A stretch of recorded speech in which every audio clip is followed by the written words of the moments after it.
দর্শক স্বাগতম আপনাকে, প্রশ্ন করুন। হ্যাঁ বলে প্রশ্ন করব। জি অবশ্যই করবেন। জি ভাইয়া।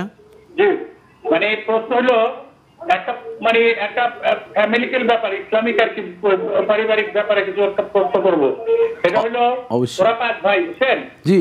5 ভাই 2 বোন, হুম বুঝছেন? হুম তো এক ভাই একটু অ্যাবনর্মাল, ওকে বাসায় যাওয়া নিষিদ্ধ করে দিতে ভাইয়েরা, অন্যান্য ভাইয়েরা বাসায় যাওয়া নিষিদ্ধ। আচ্ছা, তারপরে আবার 2 বোনকে তারা তাদের বাসায় যাওয়া নিষিদ্ধ করেছে, তাদের সাথে সম্পর্ক নষ্ট করে দিচ্ছে, বন্ধ করে দিচ্ছে। এটা ইসলামিক হিসাবে এটা কতদূর কি কি আসলে বিষয়টা তো ঠিক আমাদেরকে একটু জানালে ভালো হতো। জি ধন্যবাদ ভাইজান, আপনি আমাদের সাথেই থাকুন, আমরা আলোচনা করছি। জি মোহতারাম, কোনো ফ্যামিলিতে যদি কেউ অসুস্থ হয় বা প্রতিবন্ধিত হয় বা বিবেক বুদ্ধি প্রতিবন্ধী হয়, এটা হাদিসের পরিভাষাটা হচ্ছে ওই পরিবারের জন্য আল্লাহ তাআলা একটা পরীক্ষা পাঠিয়েছেন। কোরআন মাজিদে আল্লাহ তাআলা বলছে ওয়ালা নাবলুওয়ান্নাকুম বিশাইইম মিনাল খাউফি ওয়াল জুই ওয়া নাকসিম মিনাল আমওয়ালি ওয়াল আনফুসি ওয়াস সামারাতি ওয়া বাশশিরিস সাবিরিন।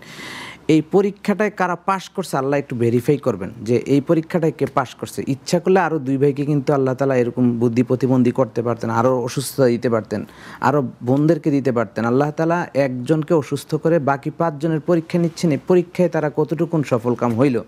এখন যারা অবহেলা করছে, বাড়িতে ঢুকতে যাচ্ছে না, তারা পরীক্ষায় বারবার ফেল করছে, প্রত্যেকদিন এই ফেলের জন্য দুনিয়ায় তারা অশান্তি ভোগ করবে, আদালতে আখিরাতে তারা শাস্তির মুখোমুখি হবে।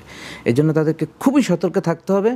যারা অসুস্থ হয়েছে এবং ঘরে আব্বা আম্মা অসুস্থ এবং কেউ যদি অন্য কেউ যদি অসুস্থ এবং হয়, আরেকটি বিষয় হচ্ছে বোনদের তাদের পরীক্ষার বিষয়। 2টি বোন তাদেরকেও আসতে নিষেধ আসতে করছেন। নিষেধ এখানে তো আল্লাহ রাসূল স্পষ্ট বলেছেন লা ইয়াদখুলুল জান্নাতা কাতউর রহিম, যারা এবং আরেক জায়গায় বলছে আত্মীয়, কাত্তা, হ্যাঁ যারা আত্মীয় মানে আত্মীয় স্বজনের সম্পর্ক বিচ্ছিন্ন করে তারা কখনোই জান্নাতে যাবে না। তো এই জীবন কি সফল তাহলে হলো? উনি যে জান্নাতে যতবারই যেতে 10 পারবে। বয়স হোক, বুজুর্গ হোক, জানতা হোক, তিনি তার প্রতিবন্ধী ভাইকে প্রয়োজন ছিল তাকে রেখে চিকিৎসা করা, তার আমাদের যে কথা সম্পদের যদি- অংশটা দেওয়া। জি। বোনদেরকেও যদি না দেয় তাহলে মিরাসের অংশ না দিলে কিন্তু এটা কঠিন শাস্তির অধিকারী। হক অধিকার নষ্ট করা অপরাধে।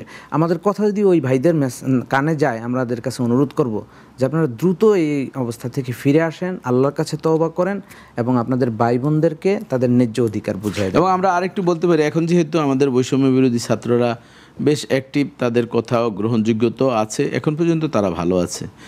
তাদেরকে যদি একটু নক করা যায় বা জানানো যায় এই বিষয়টি, প্রত্যেক এলাকায় কিন্তু স্কুল কলেজ মাদ্রাসা একটা সমন্বয়করা রয়েছে, তাদেরকে নখদর্পণে গেলে তারা অবশ্যই এটি প্রশাসনের একটা ধারস্থ হয়ে এটা কিন্তু ভালো একটা মিশন করতে পারে। প্রতিকারের চেয়ে অনেক ভালো তারা যে নিজের ভেতর থেকে তাদের পরিবর্তনটা গড়ে ওঠে, যে আমাকে আল্লাহর কাছে দাঁড়াতে হবে। আর এইভাবে আপনি যেটা বলছেন সেটাও তাদের আশ্রয় সেটা নেওয়া এই জন্য, কারণ হলো যারা এই ধরনের অন্যায় কাজ করে, চোর না শুনে ধর্মের কাহিনী। হ্যাঁ, এখন সেই ভাই প্রতিবন্ধী তাকে বিতাড়িত করেছে, বোনদেরকে জায়গা দেয় না, কত বড় পাপিষ্ঠ।